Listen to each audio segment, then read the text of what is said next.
Hello everyone, welcome to B2 studies. पढ़ेगा India तो बढ़ेगा इंडिया। दोस्तों, मैं हूं विकास विद्रोही और जैसा कि मैंने आपसे वादा किया था कि मैं आपकी 7 सवालों की एक सीरीज लेकर आऊंगा, आज वही सवालों की सीरीज मैं सेकंड पार्ट लेकर आया हूं। इसमें आज हम चर्चा जो करेंगे वो स्त्री अशिष्ट रूपण के ऊपर जो एक टॉपिक मैंने पढ़ाया है, आपने बहुत ही शानदार तरीके से उसे पढ़ा है, उसी के ऊपर हम आज चर्चा करेंगे। पहले तो मैं यहां लिख देता हूं स्त्री अशिष्ट रूपण, जैसा कि आपको ध्यान रहे।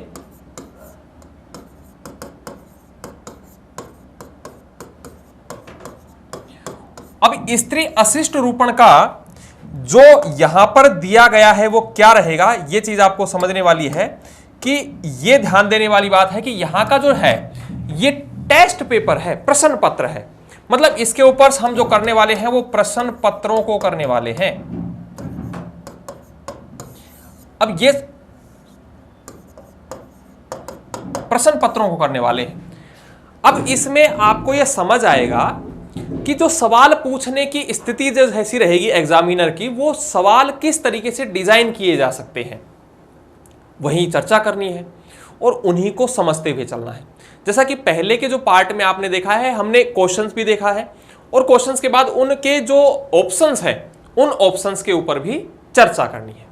तो वह दोनों चीजें रहेंगी। समझना है आपको, करना कितना सा है कि एक बार जैसे ही क्वेश्चन मिले उसके बाद वीडियो को पॉज करना है और पॉज करने के बाद खुद से मेहनत या खुद से दिमाग लगाकर सोचना है कि पूछा क्या गया है और इसमें ऑप्शन में क्या क्या दिया गया है। तो अच्छे सवाल हैं, आपको सिंपल भी मिलेंगे, आपके दिमाग के भी मिलेंगे और अच्छी मेहनत के सवाल भी मिलेंगे। आपको थोड़ा सा गुमराह किया भी गया है तो वो सारे सवालों की चर्चा है। पहला जो मैंने बता दिया है स्त्री अशिष्ट रूपण है और इसके प्रश्न पत्रों पर मैं चर्चा करूंगा। ये जो है ये इसका पार्ट भाग 1 रहेगा, ये चीज भी ध्यान देना है। चलिए आगे बढ़ते हैं, क्वेश्चन पर आते हैं। सबसे पहले जो क्वेश्चन दिया गया है 1 नंबर क्वेश्चन, इस क्वेश्चन को आपको पढ़ना है। प्रश्न में क्या दिया है, स्त्री अशिष्ट है। यहां पर ये भाई साहब ने अपशिष्ट कर दिया है, गलत है, ये अशिष्ट है, थोड़ा ठीक कर लीजिए। स्त्री अशिष्ट रूपण प्रतिषेध अधिनियम 1986। अब समझिए एक बात को, आपने जैसे ही क्वेश्चन पढ़ा है उसके बाद आपका एक सवाल तो क्लियर हो गया। कहां सवाल ये देगा स्त्री अशिष्ट रूपण प्रतिषेध अधिनियम जो है वह कौन से सन में हुआ। अब यहां दे दिया है 1986, क्योंकि जो कानून होते हैं ना, जो कानून है वो कानून के बाद उसका पीछे एक सन लगता है, ईयर लगता है और उसी ईयर के नाम से वो जाने जाते हैं। जैसे आईपीसी की धारा है, इंडियन पिनल कोड, भारतीय दंड संहिता, तो ये 1860 है। अब इसके पीछे ये जुड़ गया। अब पूछ लेगा, कई बार हो सकता है ऑप्शन में दे दे 1870, उसके बाद दे देगा 1960, उसके बाद दे देगा 1850, इस तरीके से गुमराह कर लेगा और ऑप्शन यहां से निकाल देगा। तो ये सवालों को पूछने का तरीका है। चलिए हमने इस पे चर्चा की है, आगे देखते हैं। अब पूछा है कि कब लागू किया गया है, लागू करने की दिनांक आपसे पूछी है। ऑप्शन देखते हैं। पहला ए ऑप्शन है 2 सितंबर, दूसरा ऑप्शन है 2 अक्टूबर 1987, यहां 2 सितंबर 1986, फिर सी है 3 अक्टूबर 1987 और 4 जो ऑप्शन दिया गया है वो है 2 अगस्त 1987। अब आपको यह बताना है कि यह लागू कब हुआ है। कानून तो कब बना है, एक कानून बनने की तारीख है और एक लागू करने की तारीख है। लागू कहां किया है उसी पर मैं चर्चा करूंगा। अब आपका ये सोचिए, मनन कीजिए कि कब लागू हुआ है, तारीख आपने क्या पढ़ी है। इस क्वेश्चन का जो सही ऑप्शन है वो है बी। यहां बी भी हो सकता है या 2 नंबर, मतलब 2 अक्टूबर 1987 को यह लागू किया गया। यह जो कानून है बना कब है, 1986 को।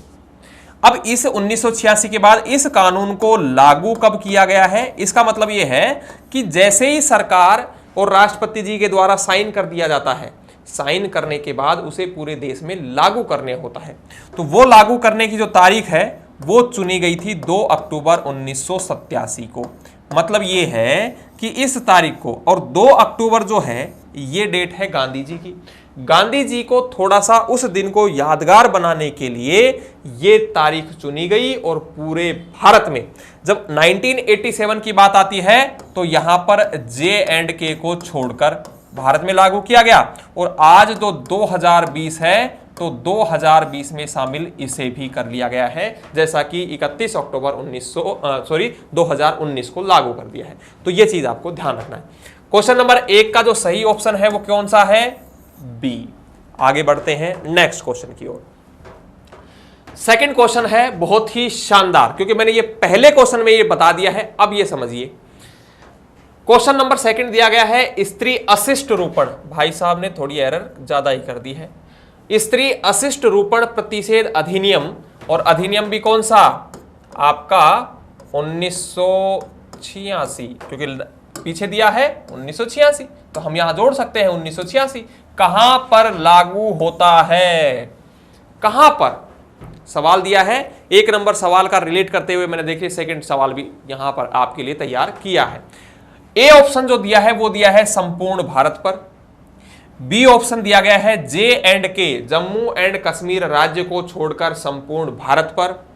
सी ऑप्शन दिया है अनुसूचित जनजाति क्षेत्र को छोड़कर संपूर्ण भारत पर। और डी ऑप्शन दिया है उपर्युक्त में से सभी जगह। सभी जगह या सभी हो सकता है, उपयुक्त में से सभी, मतलब सभी जगह पर लागू है। अब आप बताइए कौन सा हो सकता है? या यहां पर यह भी हो सकता है उपयुक्त में से कोई नहीं, क्योंकि असम और नागालैंड को भी जोड़ सकता है, तो यहां पर यह भी हो सकता है कोई नहीं। चलिए अब आप बताइए कि इसका सही ऑप्शन क्या रहा होगा, ए, बी, सी या डी?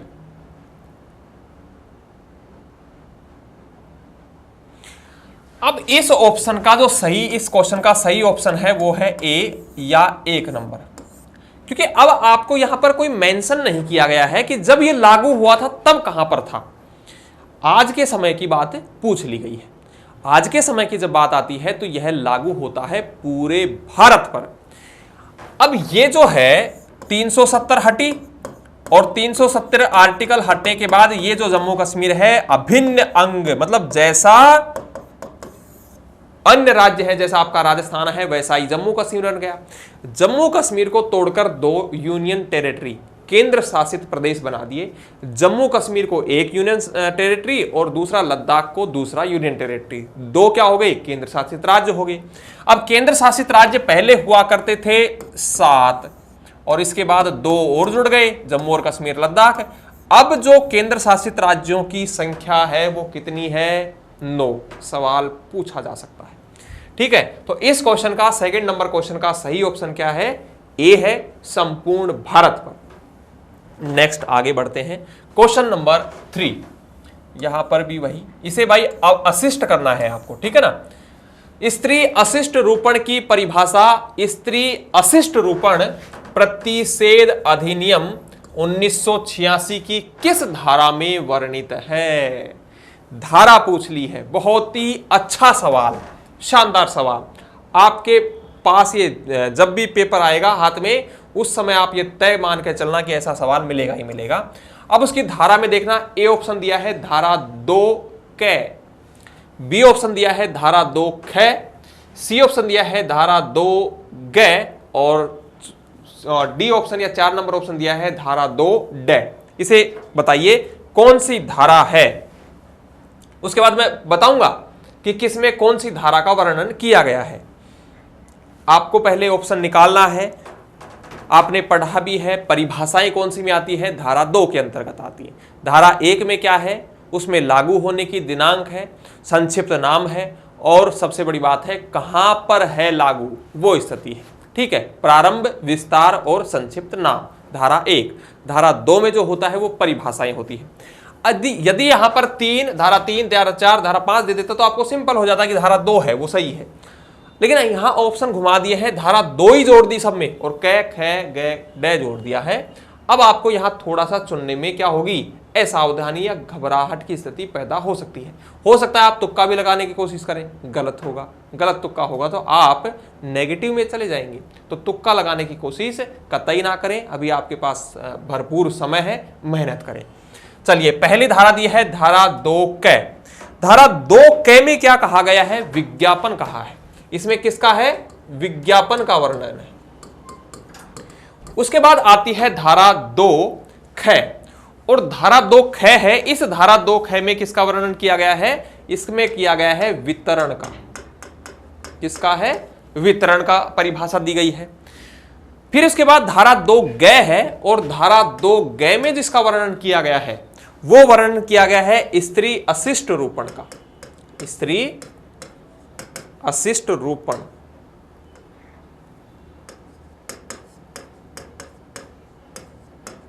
स्त्री अशिष्ट रूपण का वर्णन किया गया है।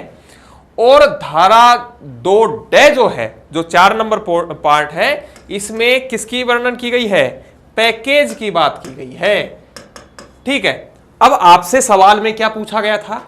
आपसे सवाल में पूछा गया है स्त्री अशिष्ट रूपण प्रतिषेध अधिनियम 1986 की परिभाषा किसमें निकल कर आती है? सिंपल सी चीज है, धारा 2 ग के अंदर। अब इसका जो सही ऑप्शन होता है वो होता है आपका 3 नंबर, या सी भी दे सकता है ऑप्शन में। तो आपका सही ऑप्शन होगा धारा 2 ग। Question number 3 clear. नेक्स्ट बढ़ते हैं आगे। क्वेश्चन नंबर 4, बढ़िया सवाल, बहुत ही अच्छा सवाल। यहां से कंफ्यूजन रहेगा आपको। पहले सवाल को पढ़ते हैं, फिर उसके बाद ऑप्शंस को देखेंगे।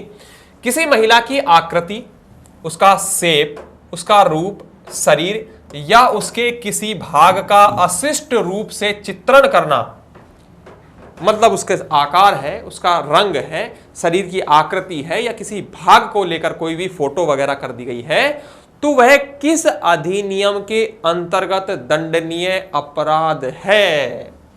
अब आपसे अधिनियम पूछ लिया गया है। ऑप्शन ए देखना, स्त्री अशिष्ट रूपण अधिनियम 1986। सेकंड दिया है स्त्री अशिष्ट प्रतिषेध अधिनियम 1986। सी दिया है स्त्री अशिष्ट रूपण प्रतिषेध निवारण अधिनियम 1986। और 4 नंबर दिया है स्त्री अशिष्ट रूपण एवं मर्यादा अधिनियम 1986। यहां अशिष्ट करना है, अपशिष्ट नहीं करना है। ये जो है ये सही है। ऑप्शन में थोड़ा सा करेक्शन कर लीजिए, अशिष्ट, ये इस तरीके से होगा, स्त्री अशिष्ट। ठीक है, टाइपिंग की थोड़ी मिस्टेक है, मैं इसको ठीक करवा दूंगा। तो ये इसमें आपको बताना है ए, बी, सी या डी, कौन सा सही होगा। ऑप्शन को देखिए, आपने धारा पढ़ी है, धारा का नाम और उसके साथ में उसका ईयर जो है वो ध्यान रखना जरूरी है। बताइए ए, बी, सी या डी, कौन सा सही होगा? ए सही है, बी ऑप्शन सही है, सी ऑप्शन सही है, या डी ऑप्शन सही है? क्या होगा? चलिए इसका सही ऑप्शन देखते हैं। इसका जो सही ऑप्शन है वो है स्त्री अशिष्ट रूपण प्रतिषेध निवारण अधिनियम, या यहां पर प्रतिषेध रूपण भी लिख सकते हैं। तो इसमें देखना, ये जो बी ऑप्शन है ये सही है, और इसका जो यहां पर प्रतिषेध स्त्री अशिष्ट रूपण, थोड़ा सा ये नहीं लिखा गया है, प्रतिषेध अधिनियम है। ठीक है, तो यहां पर रूपण भी लिखना है। तो इसका जो सही ऑप्शन है वो क्या है? बी ऑप्शन सही है। और इसका पूरा नाम मैं यहां लिख देता हूं, स्त्री अशिष्ट रूपण प्रतिषेध अधिनियम।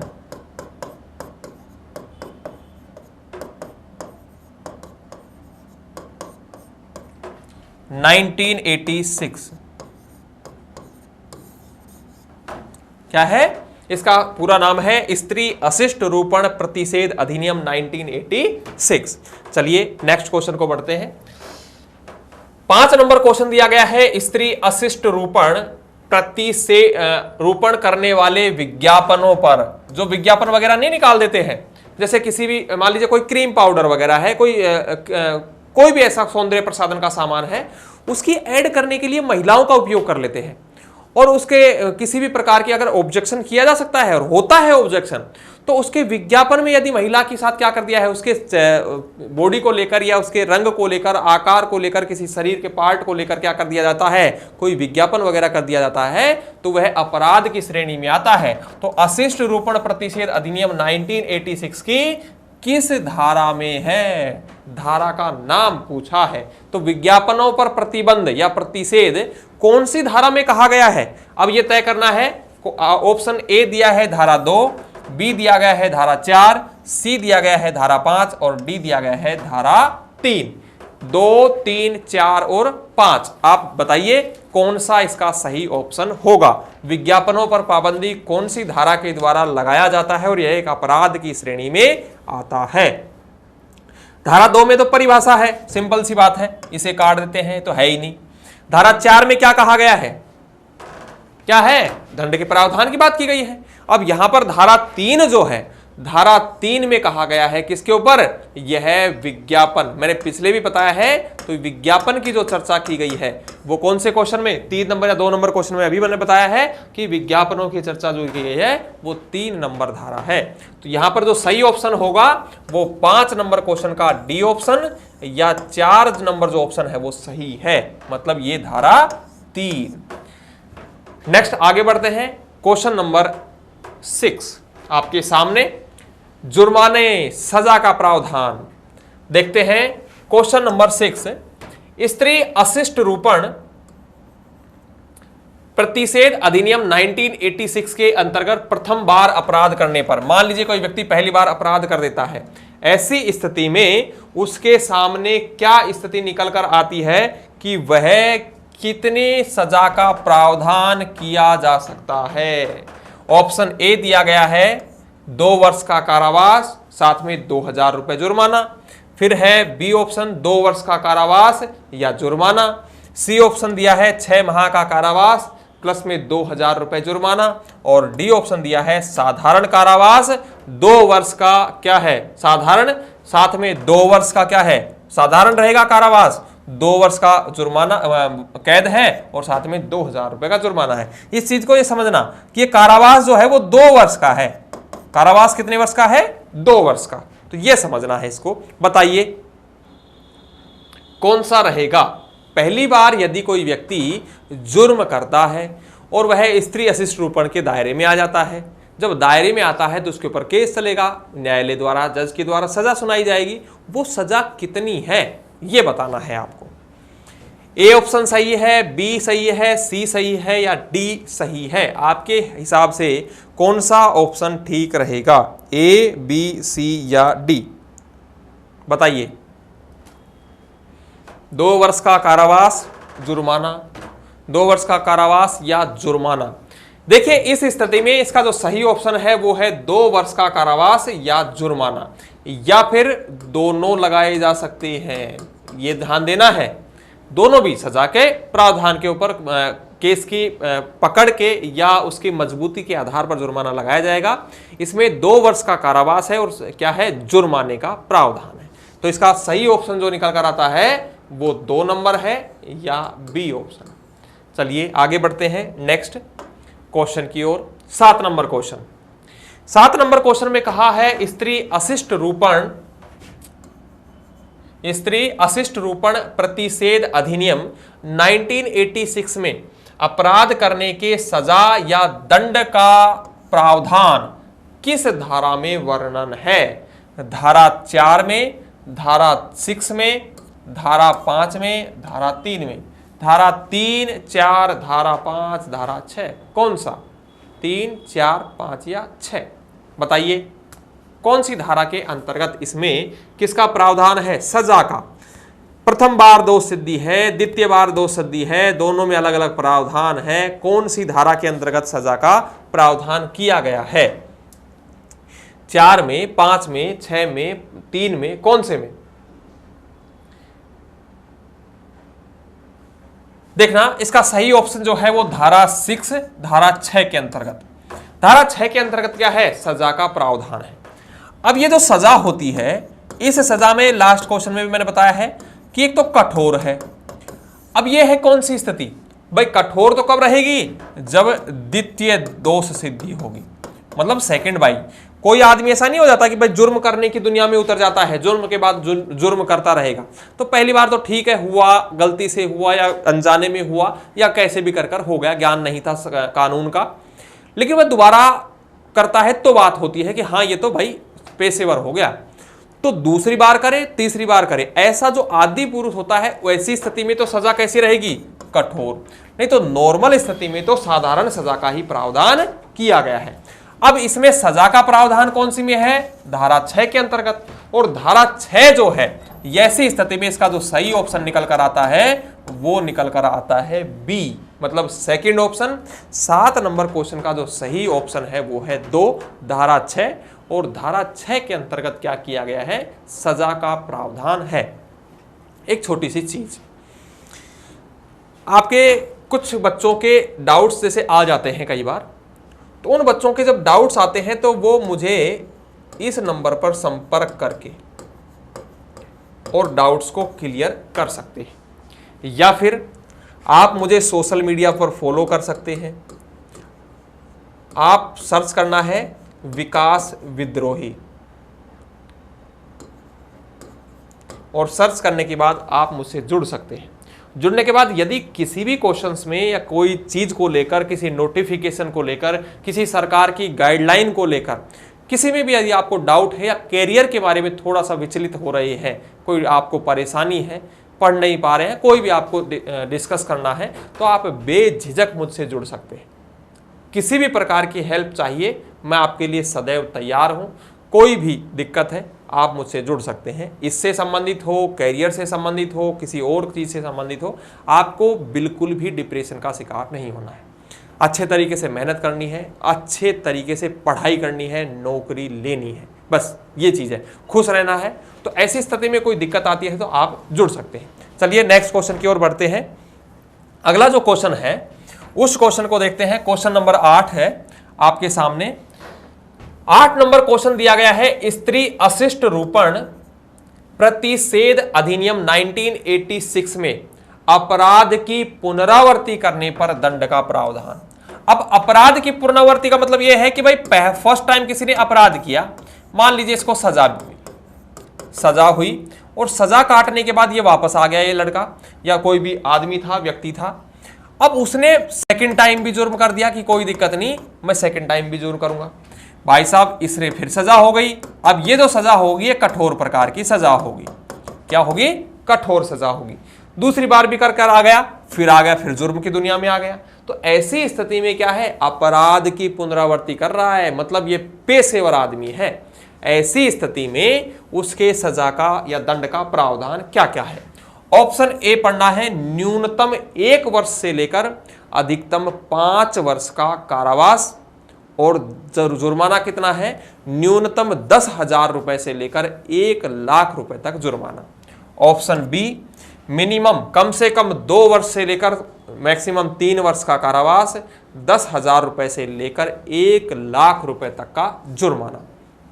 ऑप्शन सी, मैक्सिमम 6 माह, सॉरी मिनिमम है यहां पर, ये मिनिमम, न्यूनतम मिनिमम 6 माह से लेकर मैक्सिमम 5 वर्ष का कारावास और 10,000 रुपए से लेकर 1 लाख रुपए तक का जुर्माना।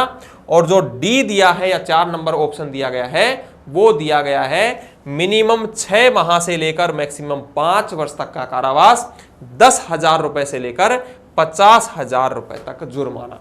अब आपको समझना है, पढ़ा है, ऑप्शन देखिए कौन सा मैच करता है, कौन सा सही ऑप्शन है, ए, बी, सी या डी, बताइए।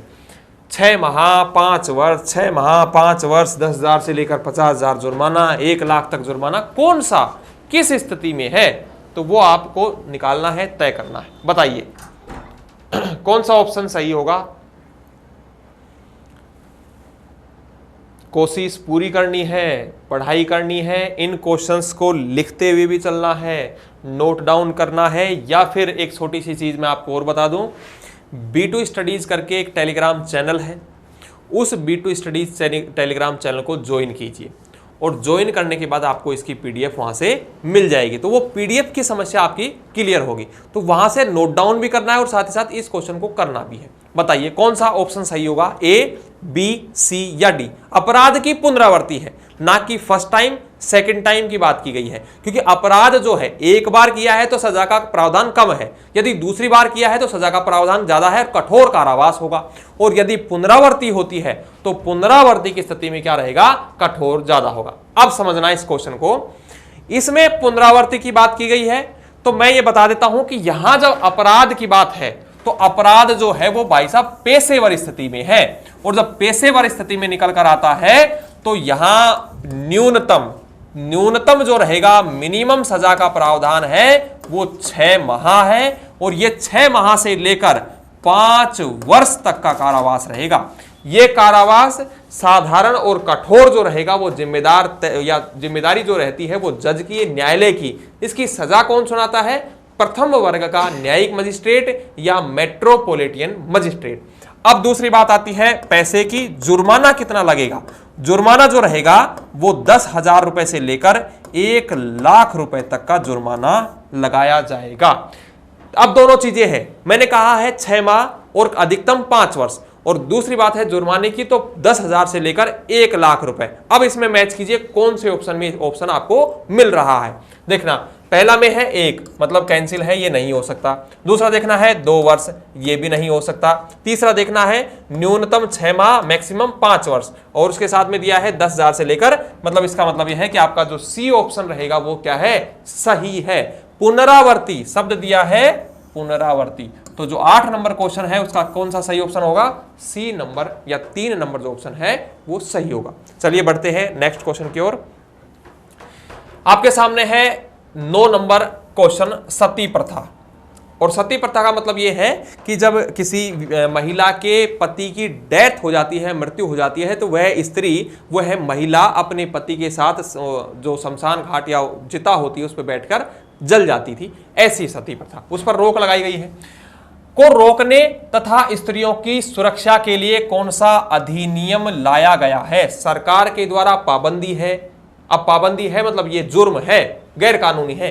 कोई व्यक्ति इस तरीके से, मतलब ये एक आत्महत्या का ही प्रयास है इनडायरेक्ट तरीके से अगर सोचा जाए तो।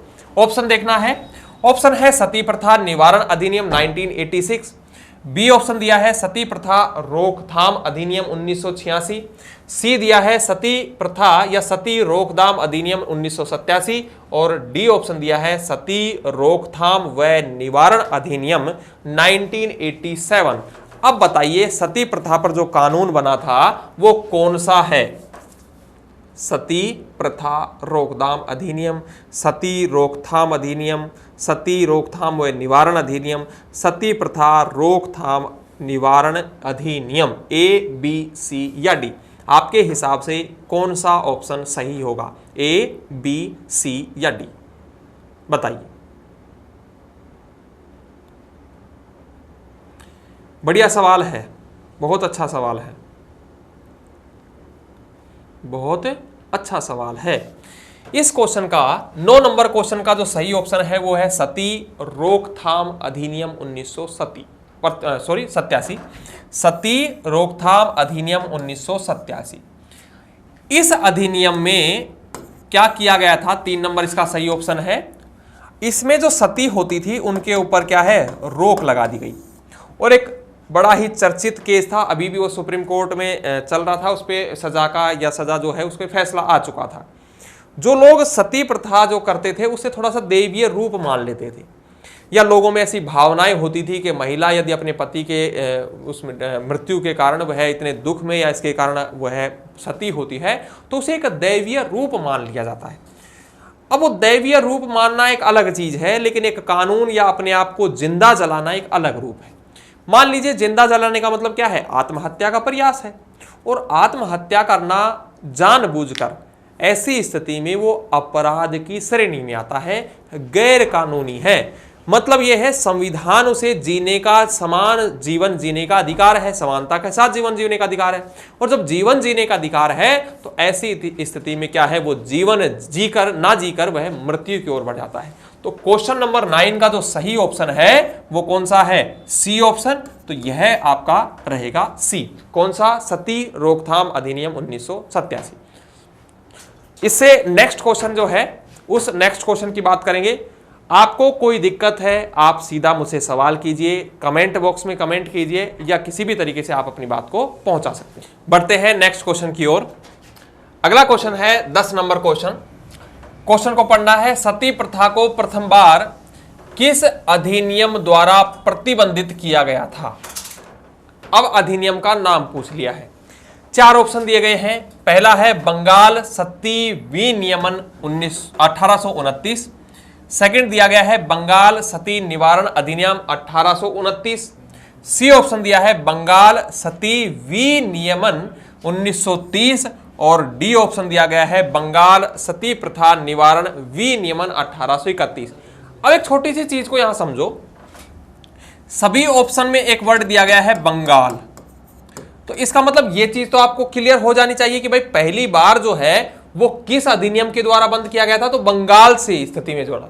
अब उसके बाद आपको ईयर और इसके अधिनियम के बारे में देखना है। अधिनियम कौन सा रहेगा, बंगाल सती विनियमन 1829 या 1930 या 1831, ए बी सी या डी, कौन सा ऑप्शन आपके हिसाब से सही होगा? एक बार इसके देखिए और देखने के बाद कोशिश कीजिए कि सही ऑप्शन दे सके। इस क्वेश्चन का 10 नंबर क्वेश्चन का सही ऑप्शन जो है वो है पहला ए। सबसे पहले बंगाल सती विनियमन 1829 जो अधिनियम था उस कानून के द्वारा इसके ऊपर रोक लगाई गई थी, और यह जो है यह बंगाल मतलब सबसे पहले जो प्रयास किया गया था वो बंगाल के द्वारा उसी कानून को मानते हुए फिर आगे के कानून को बनाया गया और फिर इसे जोड़। अब एक चीज और ध्यान देना, कानून कब है, 1829, मतलब ये जो बात कर रहे हैं लगभग आज से 200 साल, आज 2020 है, तो 1829, 1929 और 2029 9 साल ही कम है, तो ये लगभग 200 साल हो गए भाई साहब। 200 में से 9 ही तो साल कम है, 200 साल पहले ऐसी चीज उठा ली गई थी। तो ये चीज समझ में आती है कि उस समय ऐसी प्रथा ज्यादा रही होगी, और जब ऐसी प्रथा ज्यादा रही होगी तभी तो कोई कदम उठाने की जरूरत पड़ी सरकार को। तो ये चीज और समझना है कि पहले के समय में ऐसी घटनाएं ज्यादा होती थी, आज उन घटनाओं का रूपांतरण हो गया है। कैसे भाई, प्रेमी युगल है, ट्रेन के नीचे आ गया, किसी जोहड़ पानी तालाब में कूद गया, किसी बस के नीचे आ गया, जहर खा लिया, तो वो रूपांतरण हो गया, लेकिन वही स्थिति वही है। तो ऐसा मैं बता रहा हूं तो ये करना नहीं है, आपको समझदारी से काम लेना है। 10 नंबर क्वेश्चन का जो सही ऑप्शन है वो 1 नंबर है। इससे समझ में आता है बंगाल सती विनियमन 1829 उसके तहत इसे बंद किया गया। नेक्स्ट आगे बढ़ते हैं। क्वेश्चन नंबर 11 बहुत बढ़िया सवाल है, 2 बार पढ़ने की जरूरत है, बड़ा सवाल है, शानदार सवाल है। भारत में कन्या भ्रूण हत्या की बात की गई है। भारत में कन्या भ्रूण हत्या और गिरते लिंगानुपात को रोकने के लिए संसद द्वारा पारित कौन सा अधिनियम या कानून है? कानून का नाम पूछा है। लड़कियों का जो रेशियो है वो कम हुआ है, और यह कम जो हुआ है वो शहरों में भी है, ऐसा नहीं है गांव में ही है। गांव में फिर भी ठीक है, लेकिन शहरों में दिक्कत ज्यादा है। ऑप्शन ए पूर्व गर्भाधान और प्रसव पूर्ण निदान तकनीक अधिनियम 1994। सेकंड दिया है पूर्व गर्भाधान और प्रसव पूर्ण निदान तकनीक लिंग चयन प्रतिषेध अधिनियम 1994। सी ऑप्शन दिया गया है गर्भधारण पूर्व निदान तकनीक अधिनियम 1996, और डी ऑप्शन दिया है गर्भधारण पूर्ण और प्रसव पूर्व निदान तकनीक अधिनियम 1996। ए बी सी या डी, कौन सा आपके हिसाब से सही ऑप्शन होगा? कैसे लिंगानुपात को रोकने के लिए कौन सा अधिनियम बनाया गया, और उस अधिनियम को बनाने के बाद इसके ऊपर रोक लगाई गई, बताइए, कोशिश कीजिए कौन सा सही होगा, क्योंकि आपने पढ़ा है और पढ़ने के साथ ही ये स्थिति ऐसी निकल कर आई है। बताइए ए बी सी या डी। प्रसव गर्भाधान पूर्व निदान तकनीक लिंग चयन प्रतिषेध अधिनियम 1994, 1995, 1996 या 1996 गर्भाधारण पूर्व और प्रसव पूर्व निदान तकनीक अधिनियम 1996। इस क्वेश्चन का 11 नंबर क्वेश्चन का जो सही ऑप्शन है वो है सेकंड। क्या है अधिनियम का नाम, थोड़ा सा लंबा है, 94 की बात है। अब 94 में ये अधिनियम बना है, क्या दिया गया है? पूर्व गर्भाधान और प्रसव पूर्व निदान तकनीक। निदान का मतलब है जांच, क्या है? टेस्टिंग जो होती है। पहले ये होता था राजस्थान में भी, जो सोनोग्राफी मशीन होती है वह पहले बता देती थी कि लड़का होगा लड़की होगी। जैसे पता चला लड़की होगी, अबॉर्शन करवा दिया साहब, लड़की को गर्भ में ही मार दिया गया, वो जीव की हत्या की गई। उसके बाद है लिंग चयन प्रतिषेध। अब ये लिंग चयन कैसे, वही भाई साहब सोनोग्राफी से पता चलेगा, अल्ट्रासाउंड से। और यह अधिनियम जो बना है 1994, आज के समय में उन जो सोनोग्राफी करने वाली मशीन है उन्हें जोड़ दिया गया है सरकारी तंत्र के साथ में। और सरकारी तंत्र के साथ जोड़ने के बाद वो सीधा रिपोर्ट चलती है कहां पर, गवर्नमेंट ऑफिस में। वहां से पूरा ट्रैकिंग सिस्टम कर लिया जाता है कि कहां पर जांच हुई है, किस व्यक्ति की हुई है, कौन डॉक्टर है, कौन एम्प्लॉय है, किसका सारा बायोडाटा वहां रखा जाता है। कानूनी तरीके से ही जांच होती है, क्योंकि जो अल्ट्रासाउंड की जाती है उस अल्ट्रासाउंड से बच्चे की स्थिति, पोजीशन का पता लगाया जाता है, ये ठीक है। लेकिन उसका मिस यूज लोगों के द्वारा ज्यादा या डॉक्टर के लिए ज्यादा कर लिया जाता था। चलिए 11 नंबर क्वेश्चन, और 11 नंबर क्वेश्चन का सही ऑप्शन है बी या सेकंड। आगे बढ़ते हैं next question number 12। Question number 12 है गर्भधारण पूर्व और प्रसव पूर्व निदान तकनीक लिंग चयन प्रतिषेध अधिनियम। यहां कोष्टक ये यहां है, यहां नहीं है, ध्यान देना। अधिनियम 1994 कब लागू किया गया है, डेट पूछ ली है, तारीख पूछ ली गई है आपसे। ऑप्शन ए दिया गया है 20 दिसंबर 1994, ऑप्शन सेकंड दिया है 21 दिसंबर 1996, सी ऑप्शन दिया गया है 1 जनवरी 1996, और डी ऑप्शन दिया गया है 1 जनवरी 1995। लागू कब होता है? अब मैंने कहा, पहले भी बताया है कि ये 1994 का कानून है, लेकिन इसे लागू कब किया गया है? भाई बनेगा तभी तो लागू होगा। 94 में, 95 में, 96 में, आपके 4 ऑप्शन दे दिए, 94, 95, 96। अब पहले तो आपको तारीख ध्यान होना चाहिए, या फिर वो सन, ईयर या ध्यान होना चाहिए, और उसी के आधार पर आप तारीख पर पहुंच सकते हो। बताइए, कोशिश कीजिए कौन सा सही होगा, 1, 2, 3 या 4, ए, बी, सी या डी, बताइए। क्वेश्चन नंबर 12 बहुत ही बढ़िया सवाल, अच्छा सवाल। कौन सा सही होगा? देखना, इसका जो सही ऑप्शन है वो है 1 जनवरी 1995, 1995। भाई 4 में कानून ना लागू, 95 में कर दिया, 95 में कर दिया। अब आपको यदि 1995 ईयर भी याद रहता तो आप इस ऑप्शन में से निकाल सकते थे। 1995 केवल एक ऑप्शन में है, और आपको यह पता होता कि भाई 95 में बना था, ये लागू हुआ था, बना तो 94 में था। तो 95 में लागू हुआ था तो एक ही तारीख आती है और 1 जनवरी आती है। तो ये जो तारीख है बिना दिमाग लगाए भी आपकी निकल सकती थी। ऑप्शन में यदि 2 में होता 95 तब आपको थोड़ा सा दिक्कत हो सकती थी, लेकिन यहां तो एक ही दिया है।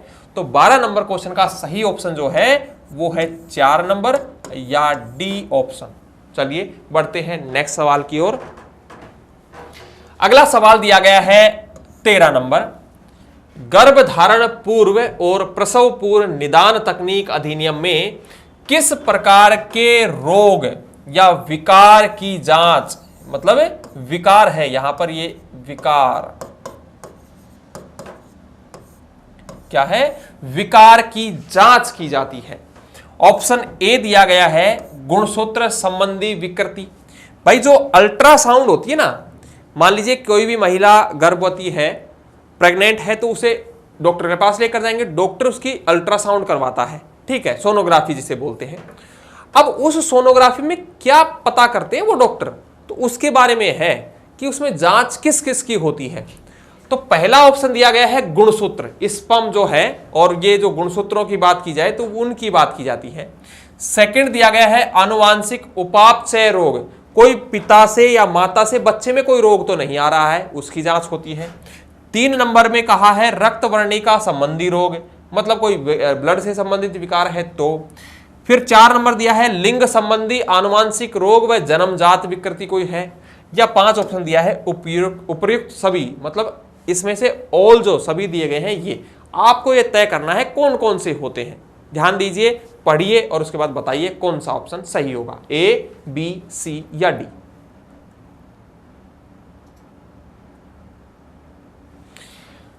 अब समझना है विकार की बात, गुणसूत्र की बात होती है, बिल्कुल सही बात है। उसके बाद सेकंड है आनुवांशिक रोग की बात होती है, बिल्कुल सही, जांच होती है। फिर है यदि ब्लड में कोई दिक्कत आ गई है, कोई वर्णिका संबंधित जो कार्पस सेल्स होती है उनमें अगर डिफेक्ट है तो भी होती है। लिंग मेल फीमेल या थर्ड जेंडर है तो भी पता चलता है, या जन्मजात मतलब जन्म से ही कोई रोग है तो उसका पता चलता है।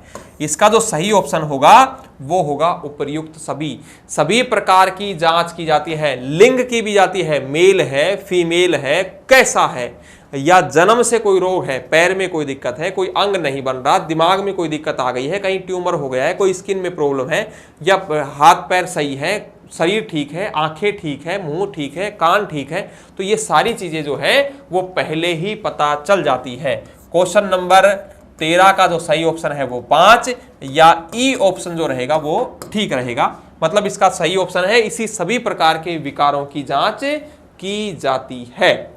नेक्स्ट आगे बढ़ते हैं, क्वेश्चन नंबर 14 पढ़ना है ध्यान से।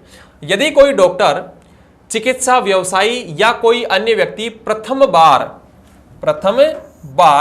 प्रसव पूर्व लिंग निर्धारण करता है तो उसे कितनी सजा दी जा सकती है। मतलब यह है कि वह प्रसव से पहले ही लिंग का पता कर ले और उन्हें बता दे, जो दंपत्ति है उसे बता दे कि भाई बच्चा है, लड़की है, लड़का है या कोई और बात है। यदि वह बता देता है, साबित हो जाता है, साबित होने के बाद उसे कितनी सजा सुनाई जाएगी। तो ऐसी स्थिति में क्या है, डॉक्टर हो सकता है, कोई चिकित्सा व्यवसायी हो सकता है, कोई लैब वाला हो सकता है, या इसका कोई बिजनेस करने वाला व्यक्ति हो सकता है, या कोई अदर पर्सन हो सकता है। यदि वह बता देता है और उस बच्ची को या बच्चे को गर्भ में ही मार दिया जाता है तो ऐसी स्थिति में उसे कारावास रहेगा। देखना, ए ऑप्शन दिया है 3 वर्ष का कारावास और साथ में 10,000 रुपए का जुर्माना। बी ऑप्शन है 5 वर्ष का कारावास और साथ में 50,000 रुपए का जुर्माना। सी ऑप्शन में दिया है 1 वर्ष का कारावास और 20,000 रुपए का जुर्माना। और डी ऑप्शन दिया है 10 वर्ष का कारावास और 1 लाख रुपए जुर्माना। ए, बी, सी या डी, आपके हिसाब से कौन सा सही होगा बताइए। ए, बी, सी या डी। 3 वर्ष, 5 वर्ष, 1 साल, 10 साल, 10,000, 50,000, 20,000, 1 लाख, कौन सा ठीक रहेगा। जुर्माना पढ़ा है, जुर्माने की स्थिति में क्या रहेगा। पहले तो इसकी सजा की बात कर लेते हैं, और कैसा बात की है, प्रथम बार, पहली बार करता है। जब पहली बार करता है तो पहली बार जो सजा है, जो कारावास है, वो कारावास है 3 साल का, और 3 साल के बाद इसमें जुर्माना लगाया जाता है, और जुर्माने का जो प्रावधान है वो है 10,000 रुपए। इसका मतलब ये है कि पहली बार यदि कोई डॉक्टर है जाने अनजाने में या जानबूझकर ऐसा काम कर देता है तो वैसी स्थिति में जुर्माने का प्रावधान है। कितना है, 3 साल का कारावास और साथ में 10,000 जुर्माना। अब इसमें ऑप्शन में देख लेते हैं, कारावास 3 साल कहां है, 3 साल यहां है। क्या यहां पर 10,000 जुर्माना है, बिल्कुल है। इसका मतलब यह है कि इसका जो ए ऑप्शन रहेगा वो सही है, 1 नंबर ऑप्शन ठीक है। 3 वर्ष का कारावास और साथ में 10,000 रुपए का जुर्माना यहां पर दिया जाएगा या उसे सुनाया जाएगा। चलिए बढ़ते हैं नेक्स्ट क्वेश्चन, 15 नंबर क्वेश्चन आपकी स्क्रीन पर ये रहा। पूर्व गर्भाधान और प्रसव पूर्ण निदान तकनीक अधिनियम 1994 में आवश्यक संशोधन किए गए, मतलब उस कानून में संशोधन हुए करके कब इस अधिनियम का नाम गर्भधारण पूर्व और प्रसव पूर्व निदान तकनीक लिंग चयन प्रतिषेध अधिनियम 1994 में रखा गया। पहले ये कानून का नाम अलग था, उसमें संशोधन किया गया, संशोधन होने के बाद इसका नाम चेंज किया गया और नाम चेंज होने के बाद इसका 1994 दिया गया। ऑप्शन ए है 1 जनवरी 1996, ऑप्शन बी दिया गया है 20 मई 2020, मतलब यहां पर तो 2020 की बात की गई है, हाल फिलहाल स्थिति की बात की है। फिर सी ऑप्शन में दिया है 2003, 14 फरवरी 2003, और उसके बाद कहा गया है डी ऑप्शन में 14 फरवरी 1996। आपके हिसाब से इसमें संशोधन, कानून में संशोधन किया और संशोधन करने के बाद कब इसका नाम परिवर्तित किया गया है, बताइए कौन सा ऑप्शन आपके हिसाब से सही होगा, बताइए।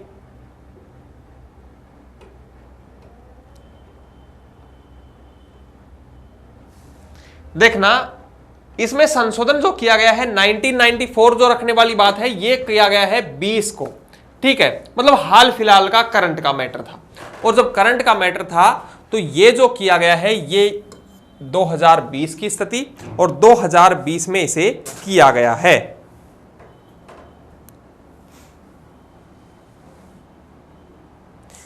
चलिए नेक्स्ट क्वेश्चन में बढ़ते हैं, इस पे मैं थोड़ा सा देख भी लूंगा।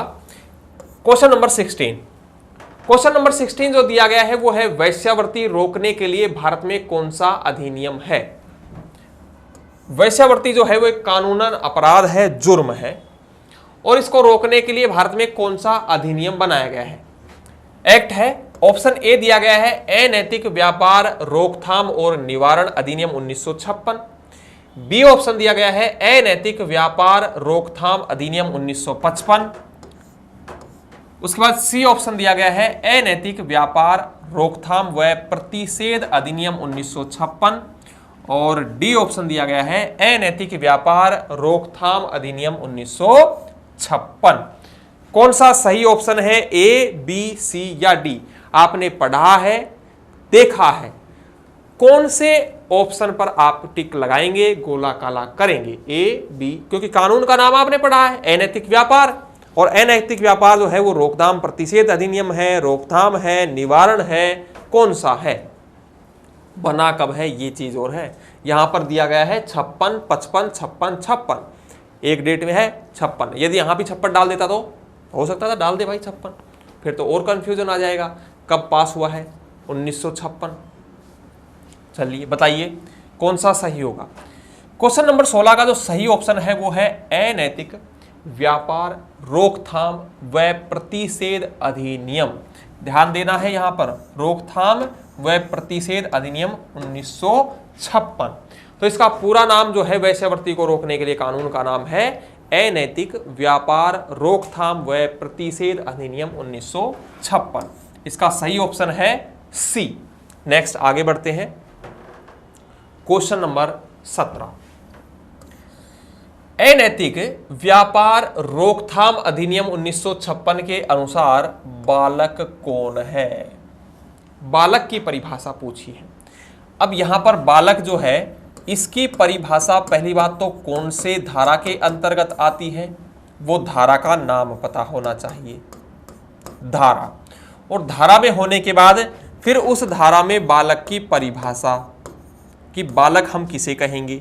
इस बालक को मैं बहुत अच्छे से बता चुका हूं कि बालक किसे कहेंगे, बताइए।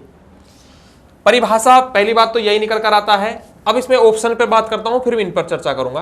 पहला जो ऑप्शन दिया है, जिसने कहा कि जिसने 18 वर्ष की आयु पूरी नहीं की है। फिर सेकंड ऑप्शन दिया है जिसने 16 वर्ष की आयु पूरी नहीं की है।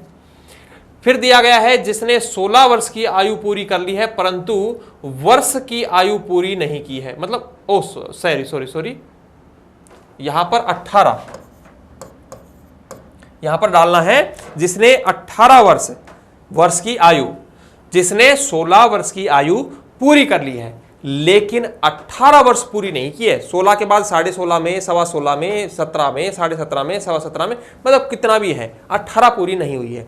और डी ऑप्शन दिया गया है जिसने 14 वर्ष की आयु पूरी नहीं की है। किसे कहेंगे? बालक की परिभाषा के अंतर्गत। आप इस पर चर्चा कीजिए, मैं इतने यहां बता देता हूं। पहली बात तो जो परिभाषाएं हैं वो धारा 2 के अंतर्गत आती है। धारा 2 में, इस कानून की धारा 2 में परिभाषाएं हैं, बालक की है, अनैतिक व्यापार की है, या महिला की है, अवयस्क की है, वयस्क की है, ठीक है। तो इनकी परिभाषाओं की जो चर्चा की गई है वो धारा 2 के अंतर्गत की गई है। अब इसके बाद आता है बालक, और जब बालक की बात की है तो बालक जो रहेगा वो कितने साल से कम को हम बालक की गणना में करेंगे।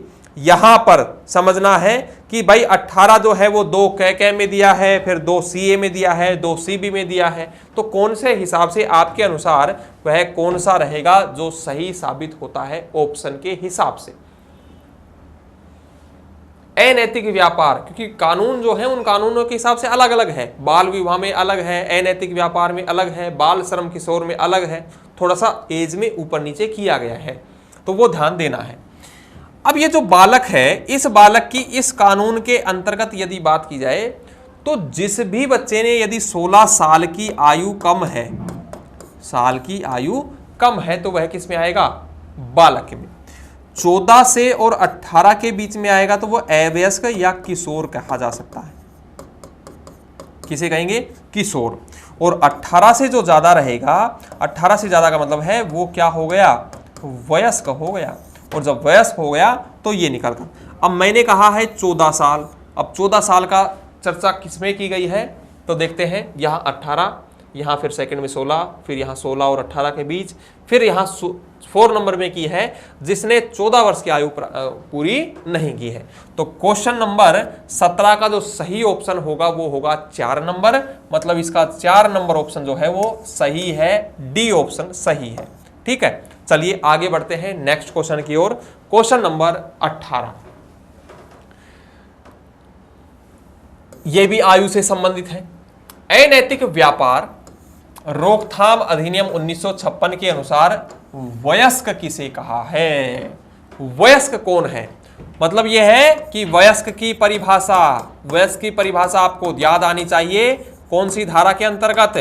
धारा 2 के अंतर्गत। ऑप्शन देखते हैं।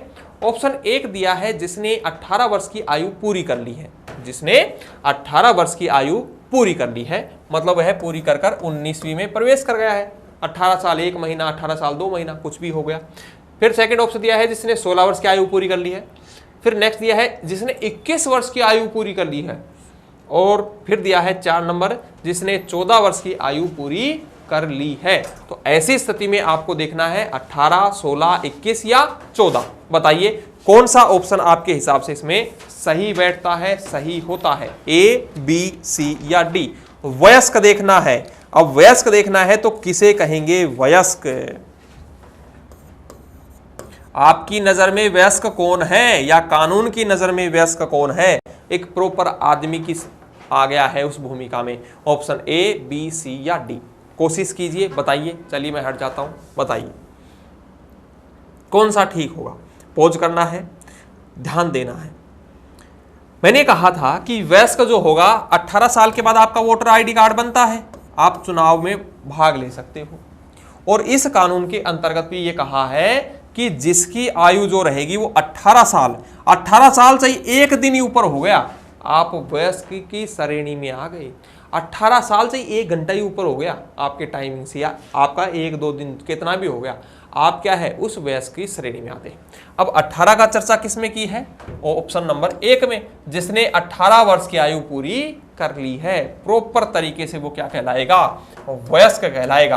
अब सारे के सारे जो कानून है वो वयस्क की तरह ट्रीट हो जाएंगे जैसे ही आप 18 साल कंप्लीट कर लेते हैं। तो इस क्वेश्चन का ऑप्शन नंबर 1 सही है या ए सही है? कौन सा सही हो गया? जिसने 18 वर्ष की आयु पूरी कर ली है। चेक, नेक्स्ट आगे बढ़ते हैं। Question number 19। क्वेश्चन नंबर 19 में देखिए क्या कहा है। अनैतिक व्यापार रोकथाम अधिनियम 1956 में जो व्यक्ति वेश्यावृत्ति के उपार्जनों पर जीवन निर्वाह करता है उसे कितना दंड या दंडित किया जा सकता है? मतलब जीवन निर्वाह का मतलब यह है कि भाई कोई ऐसा काम करता है और जिससे पैसा कमाता है और पैसा कमाने के बाद अपना जीविका चलाता है तो उसे दंडित किया जाएगा। भाई ये गैर कानूनी है, कानून के किताब के पन्नों में नहीं है ये। तो इसमें देखते हैं, ऑप्शन ए में दिया है 2 वर्ष का कारावास, 1000 रुपए जुर्माना या दोनों का प्रावधान। बी दिया है 2 वर्ष का कारावास या 1000 या दोनों। सॉरी, हाँ यहां पर देखना, मैं एक सेकंड देखता हूं इसमें क्या दिया है। यहां पर 1000 ना होकर 10,000 रुपए होगा भाई, यहां पर थोड़ा सा करेक्शन करना है। 1000 ना होकर 10,000 रुपए। बी ऑप्शन में है 2 वर्ष का कारावास या 1000 का जुर्माना या दोनों। सी ऑप्शन में दिया है 5 वर्ष का कारावास या 10 वर्ष का कारावास। 5 वर्ष से लेकर या मैक्सिमम है वो मैक्स कर देते हैं, मैक्सिमम 10 वर्ष का कारावास। और 4 नंबर ऑप्शन में है न्यूनतम 5 वर्ष का और मैक्सिमम 10 वर्ष का। और यहां एक छोटा सा जोड़ लेते हैं, 50,000 रुपए का जुर्माना, क्योंकि ऑप्शन आपको लगेंगे थोड़ा सा अलग अलग कर देते हैं। ठीक है, अब बताइए ए, बी, सी या डी कौन सा आपके हिसाब से सही बैठता है? ए ठीक है। कितना जुर्माना कहेंगे? जीवन निर्वाह करता है कोई व्यक्ति ऐसे वेश्यावृत्ति के काम करवाकर या कर कर, तो कितना रहेगा? A option, B option, C option. देखिए पहली बात तो इस पर सजा की बात कर लेते हैं तो 2 वर्ष का कारावास सुनाया जाता है और साथ में 1000 रुपए का जुर्माना लगता है। इनके साथ साथ दोनों का प्रावधान भी है कि भाई दोनों भी लगा सकते हैं कि भाई 2 साल तो कैद में भी रहना पड़ेगा और साथ में आपको 1000 रुपए देना पड़ेगा, या दोनों। अब ये दोनों देखते हैं। पहले तो 2 वर्ष कहाँ है? 2 वर्ष दिया है यहां पर और यहां पर, ठीक है। फिर है 1000 रुपया और 1000 रुपये दिया है यहां पर। तो इसका मतलब यह है कि जो बी ऑप्शन रहेगा, सेकंड नंबर ऑप्शन जो है आपका सही है। 19 नंबर क्वेश्चन का बी ऑप्शन।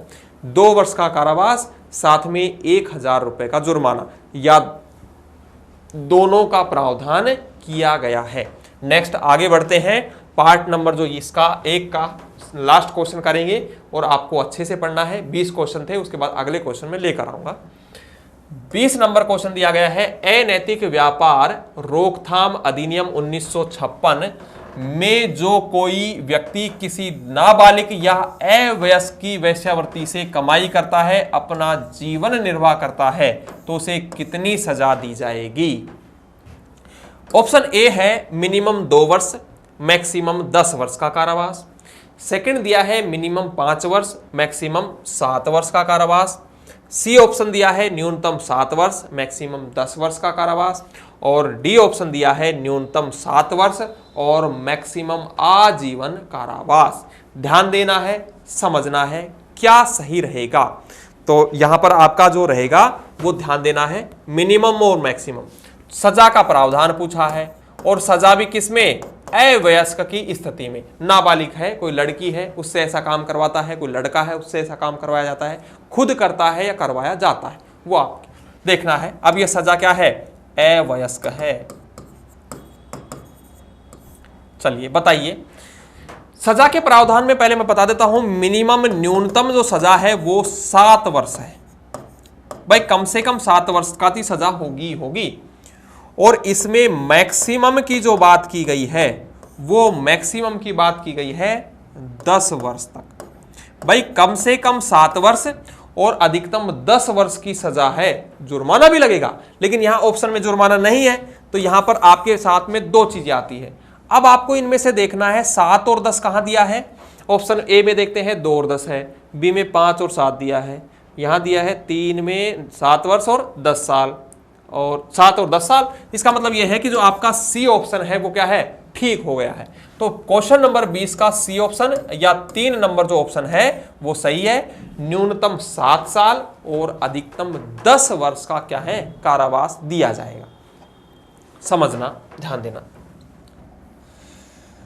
आपने ये पार्ट 1 किया है और इस पार्ट 1 में मैं 20 क्वेश्चन लेकर आया। ये जो पार्ट 1 है मैंने ऊपर लिखा था स्त्री अशिष्ट रूपण, उसमें से अब यहां पर ये जो है वो बच्चों से संबंधित हो गए हैं और आपके मिसलेनियस हो गए। मतलब ऐसा है कि पार्ट का टॉपिक का नाम देना है, स्त्री अशिष्ट रूपण लिखना है, और बाकी उसमें से जैसे ही खत्म हो उसके बाद बच्चों के लिंग निर्धारण के और वैश्यावृत्ति के सवाल। ठीक है, तो मिक्सअप कर दिया गया है कि आपको ये चीज ध्यान रहे कि कानून भी वो है और कानून के साथ साथ उसी कानून का लेकर हम दूसरे कानून का नॉलेज भी उसमें समाहित कर पाए, समझ पाए। अब ये चीज है, एक पार्ट है 20 क्वेश्चन का और इसी का सेकंड पार्ट लेकर आऊंगा लगभग 20 क्वेश्चन का, और नेक्स्ट जो रहेगा उसको भी करना है, पार्ट 2 बनेंगे। ये था। अब यदि किसी को कोई दिक्कत है, मैंने पहले भी कहा है, आप मुझसे जुड़ सकते हैं। B2 स्टडीज बेहतरीन प्रकार से आपको पढ़ाने की, समझाने की कोशिश कर रही है। लाइव क्लास भी समय समय पर हो रही है। आप लोग जुड़े रहिए, मेहनत करते रहिए, खुश रहिए, और खुश रहने के साथ साथ अपनी पढ़ाई ज़रूरी है, क्योंकि अब बहुत सारी वैकेंसीज आ गई हैं, आपकी आ रही है, पेपर की डेट भी अनाउंस होने वाली। तो आप लोग जुड़े, बहुत बहुत अच्छा, बहुत बहुत धन्यवाद। थैंक यू दोस्तों।